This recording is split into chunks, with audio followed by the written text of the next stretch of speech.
اپنے حلف سے بالکل اس کی خلاف ورزی کر کے انہوں نے یہ عمل کیا، حکومتی ایک منصوبے کا وہ حصہ بنے. ایک تو یہ بیک گراؤنڈ ہے اس رولنگ کا. دوسرا بیک گراؤنڈ وہ ہے جو سازش کی بات کی جا رہی ہے. کیا اس سازش کے حوالے سے کوئی شواہد تھے جو ڈپٹی اسپیکر کو عدالت پیمان سے باہر، پارلیمان سے باہر دے دیے گئے اور وہ ان شواہد کی بنیاد پر فیصلہ کر کے آئے تھے؟ تو جو بھی صورتحال ہے اس کو عدالت کے سامنے واضح کرنا چاہیے حکومتی وکلاء کو، لیکن وہ نہیں کر پا رہے یا نہیں کرنا چاہ رہے.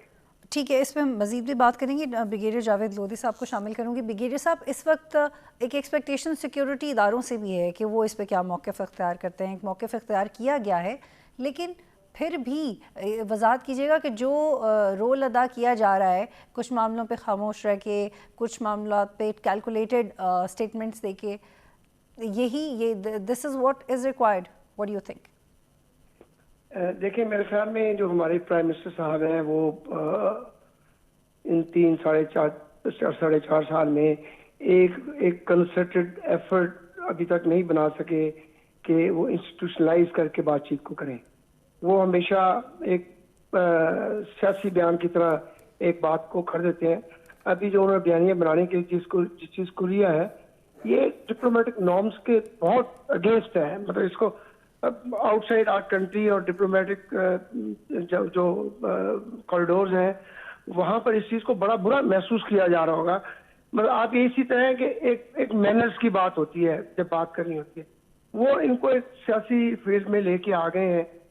اور دیکھیں، جو ایک آفیشیل چیز ہے جو آپ کے میں سوال کے جواب کی طرف آتے ہوئے کہ ایک مشترکہ اعلامیہ آ گیا ہے، وہ ہماری ڈیفنس کمیٹی کا جو سیکورٹی میٹنگ جو ہے اس میں انہوں نے سازش کا کہیں ذکر نہیں کیا. باقی انہوں نے ذکر کیا جی انٹرفیرنس کیا انہوں نے، یا جو ایک قسم کا اس کو پسند نہیں کیا گیا یا زبان ڈپلومیٹک نہیں ہے جو اس کے اندر بیانیہ جو لکھا گیا ہے. دس از ویری نارمل. تو میں نے گورنمنٹ سرکل میں رہا ہوں، منسٹری آف انٹیریئر میں 6-7 سال گزارے ہیں اور باہر بھی میٹنگ میں جانے کا موقع ملا ہے. اچھا، یہ بڑا نارمل ہوتا ہے کسی بھی ملک میں اندر. جیسے ہم چائنا کے بارے میں آپ نے سنا ہوگا، امریکہ کہتا ہے جی آپ کے جو وہ ہیومن رائٹس ہیں وہ ٹھیک نہیں ہے، یا آپ نے فلاں جگہ ہیومن کنٹرول جب کیا تو اس میں آپ نے غلط فورس استعمال کی. It is very normal. مطلب انٹرنیشنل افیئر کے اندر یہ بات چیت ہوتی ہے جی، اس میں اتنا وہ کوئی ایشو نہیں ہے. ابھی coming to second part of your question, یہ سیکورٹی اداروں کی ابھی ہمارے پچھلے 60-70 سال میں ایک ایسی پوزیشن بنی ہوئی تھی کہ ہر آدمی گلی کوچے میں بھی کہنا شروع ہو گیا تھا پچھلے 3-4 سال سے کہ یہ انٹرفیئر کرتے ہیں، کہ گورنمنٹ کے معاملات میں انٹرفیئر کرتے ہیں. تو میرے خیال میں ان کو وہ شائنس آ رہی ہے جس کی وجہ سے وہ ابھی اس طرح آؤٹ فرنٹ آ کے بیان نہیں دے رہے کہ جی وہاں پر کیا بات چیت ہے. شائنس، اچھا شائنس کہہ لیں یا مطلب جو پچھلے 3-4 سال سے 5 سال سے 10 سال سے چلا ہوا ہے. لیکن میں ذاتی میرے خیال میں کوئی مذائقہ نہیں ہے اس میں اگر آئی ایس پی آ کے وہی جو بیان ہے وہ جو بعد مشترکہ اعلامیہ اسی کو پڑھ دیں کہ جی یہ مشترکہ اعلامیہ ہے، اسے آپ خود اخذ کر لیں یا عوام کچھ بھی اخذ کر لیں. تو اس سے میں کوئی حرج کوئی نہیں ہے اگر اس کے اس بیان سے ایک جو پولیٹیکل کرائسس ہے یا ڈپلومیٹک کرائسس ہے یا کوئی اگر عدالت کے ذہن میں کوئی ایسی چیزیں ہیں کہ وہ ان سے سننا چاہتے ہیں وہ سیٹسفائیڈ ہو جائے. اور اگر اس سے سچویشن نارملائز ہوتی ہے تو اس میں حرج کوئی. ٹھیک ہے. سلمان اکرم راجہ صاحب، آپ کے سامنے یہ اسٹیٹمنٹ رکھنا چاہ رہی ہوں جو کورٹ میں پی ٹی آئی کے وکیل نے کہی. انہوں نے کہا کہ D G I S P R نے کہا کہ ہمارا بھی وہی موقف ہے جو کمیٹی کا موقف ہے. تو یہ اسٹیٹمنٹ صورتحال کو کس طرح سے واضح کرتی ہے؟ دیکھیے، اس کے لیے تو یہی ضروری ہے کہ کمیٹی کا موقف ہمیں پتہ ہو کہ کمیٹی نے کیا کہا تھا. اور جو سننے میں اب بات آ رہی ہے وہ یہی ہے کہ کمیٹی نے کسی سازش کا ذکر نہیں کیا. انہوں نے یہی کہا ہے کہ جو زبان استعمال کی گئی وہ مناسب نہیں تھی. یہ this amounts to interference in our affairs, کہ ہمارے معاملات میں مداخلت ہے. اور یہ بالکل جیسا کہ فرمایا ابھی لودھی صاحب نے کہ یہ مداخلت کی بات تو عام ہوتی رہتی ہے. سفارتی معاملات میں ملک ایک دوسرے کو ڈیمارش جاری کرتے رہتے ہیں کہ آپ کی یہ بات یا آپ کا بیان، آپ کی فلاں تقریر ہمارے معاملات میں مداخلت ہے. لیکن اس کا یہ مطلب نہیں ہوتا کہ آپ ان پہ الزام لگا رہے ہیں سازش کا. یہ کہنا کہ ایک سازش ہے ریجیم چینج کرنے کے لیے، اس کے لیے آپ کو بہت واضح ثبوت چاہیے. اور یہ بہت ہی بڑا حملہ ہے ایک دو طرفہ جو تعلق ہے ہمارا اور امریکہ کا اس پر. اب یہ اس لیے بہت تشویش کی بات ہے اور یہ ضروری ہے کہ نیشنل سیکیورٹی کمیٹی نے جو اعلامیہ جاری کیا وہ ہمارے سامنے ہو تاکہ ہم D G I S P R کی بات کو بھی سمجھ سکیں. ٹھیک، یہاں پہ ایک بریک لیتے ہیں ناظرین. جب بریک کے بعد واپس آئیں گے تو ان ریمارکس کے بارے میں بات کریں گے جو کورٹ میں پاس کیے گئے کہ سیدھی بات یہ ہے کہ عدالت حقائق اور ثبوت پہ چلتی ہے. تو ڈپٹی اسپیکر کی رولنگ جن حقائق اور جس ثبوت کی بنیاد پہ دی گئی، کیا وہ حقائق اور ثبوت عدالت میں پیش ہوں گے؟ کیا وہ اس معاملے کو مزید کسی اور طرف لے کے جا سکتے ہیں؟ ان پہ بات کریں گے. ایک بریک لیتے ہیں پھر واپس آتے ہیں.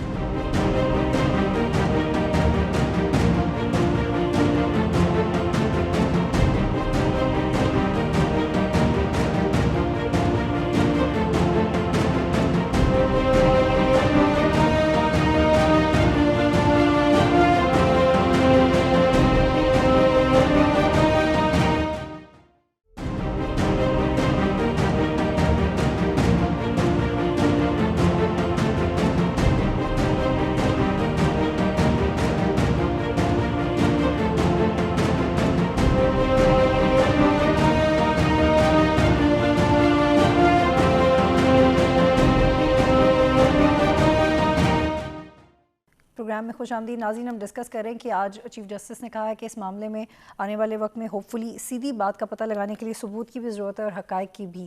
سلمان اکرم راجہ صاحب، آپ یہ بتائیے گا کہ جس نوعیت کے ثبوت دینے کی ضرورت پڑ سکتی ہے، آپ سمجھتے ہیں کہ وہ آسانی سے جمع بھی ہو جائیں گے، پیش بھی کیے جائیں گے اور ان کی ضرورت بھی پڑ سکتی ہے؟ چاہیے ہوں گے. انہوں نے صرف اب یہ دیکھنا ہے کہ جو اسپیکر نے رولنگ دی اس کے پاس کیا جواز تھا اس کا، بلکہ اس کا اختیار کیا تھا. کیا اس کو ایسا کوئی اختیار آئین اور رولز کے مطابق تھا کہ جب ایک تحریک کی لیو جسے کہتے ہیں لیو گرانٹ ہو گئی تھی، یعنی کہ leave to move the resolution had been granted, اس کے بعد وہ کیسے اس معاملے کو روک سکتا تھا؟ ووٹنگ والے دن اس کا کام صرف اور صرف ووٹنگ کرانا تھا.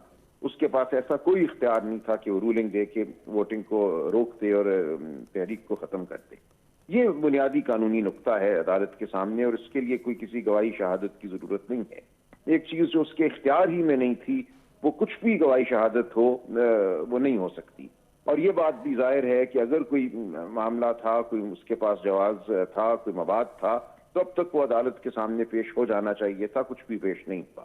لہٰذا یہی ہوگا کہ عدالت اب آئینی جو نقطہ ہے اس کا فیصلہ کرے گی کہ کیا اسپیکر کے پاس اس طرح کی رولنگ دینے کا اختیار تھا جس کے نتیجے میں ایک تحریک جس پہ ووٹنگ ہونی ہے، تحریک عدم اعتماد، وہ ووٹنگ سے عین پہلے اس کو کالعدم قرار دے دیا جائے. ٹھیک ہے.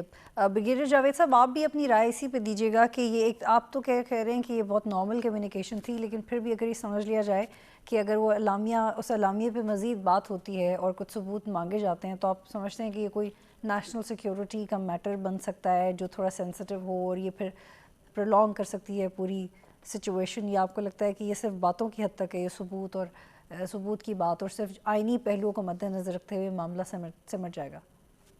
بطول اگر یہ ایسا نیشنل لیول کا کوئی کرائسس ہوتا کہ ملک ہمارے ملک میں انٹرفیئرنس کر رہا ہے، تو اس سے پہلے تو ہمارے سیکورٹی ادارے اپنے طور پر اس کا نوٹس لیتے اور گورنمنٹ کو انفارم کرتے تھرو پراپر چینل کے لیے یہ ہو رہا ہے، تو we have to take guards on دس.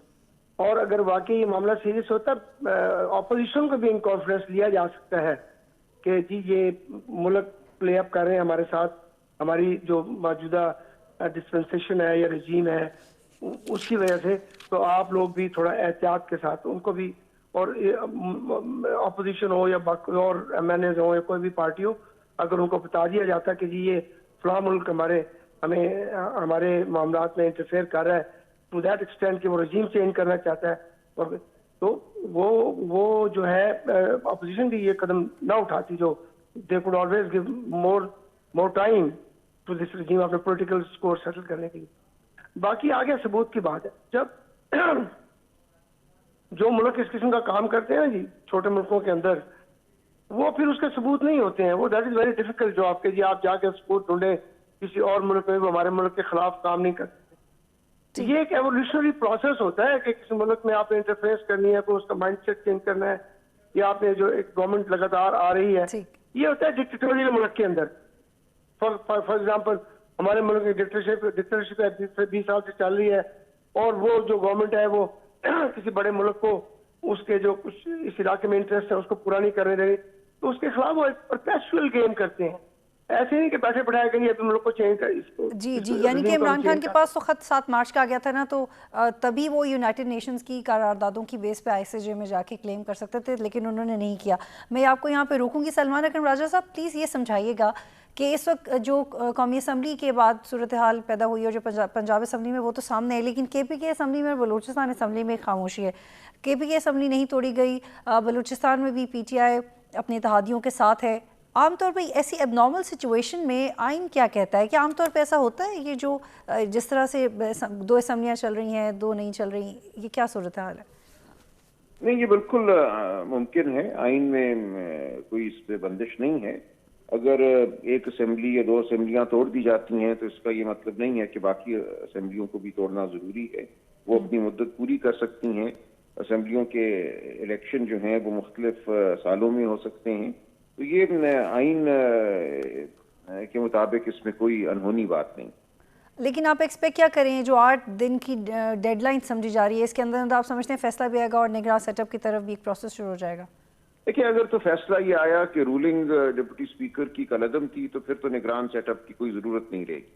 پھر تو پارلیمان بحال ہوگی اور پارلیمان نیشنل اسمبلی کے اندر ہی اگر تحریک عدم اعتماد کامیاب ہو جاتی ہے تو نئے وزیر اعظم کا انتخاب ہو جائے گا. پھر کسی نگران سیٹ اپ کی ضرورت نہیں رہے گی. ٹھیک ہے, بہت شکریہ. لیکن maybe I think is he gone Salman Akram Raja Sahab? بتائیے. جی سلمان صاحب, اگر پھر نگراں سیٹ اپ کی ضرورت نہیں ہے تو پھر کیا PTI اپنا جو ٹینیور ہے وہ پورا کرے گی؟ مطلب اگر عمران خان نہیں, پھر اگر دیکھیں اگر وہ اپنی اکثریت کھو بیٹھے ہیں عمران خان صاحب, اگر تحریک عدم اعتماد کامیاب ہو جاتی ہے تو پھر اپوزیشن ظاہر ہے اپنا کوئی وزیر اعظم منتخب کرے گی نا. ٹھیک, لیکن وہ ٹینیور جو باقی ہے وہ پورا کیا جائے گا. ٹھیک ہے, بہت شکریہ. سلمان اکرم راجہ صاحب ہمیں جوائن کر رہے تھے اور بریگیڈیئر جاوید لودھی ہمیں اپنا پوائنٹ آف ویو دے رہے تھے. میرے ساتھ خرم حسین صاحب موجود ہیں, ان سے ہم اکانومی کے سائڈ پہ بات کریں گے اور ان سے پوچھیں گے کہ اس وقت حکومت کی توجہ کن معاشی امور پہ ہونی چاہیے. ہر صورت وہ کون سے امور ہیں جو نظر انداز نہیں کیے جا رہے, لیکن ہمیں ٹیلی ویژن اسکرینس پہ یہی لگ رہا ہے کہ شاید اس کی ان پہ کسی کی توجہ نہیں. ایک بریک لیتے ہیں, پھر واپس آتے ہیں.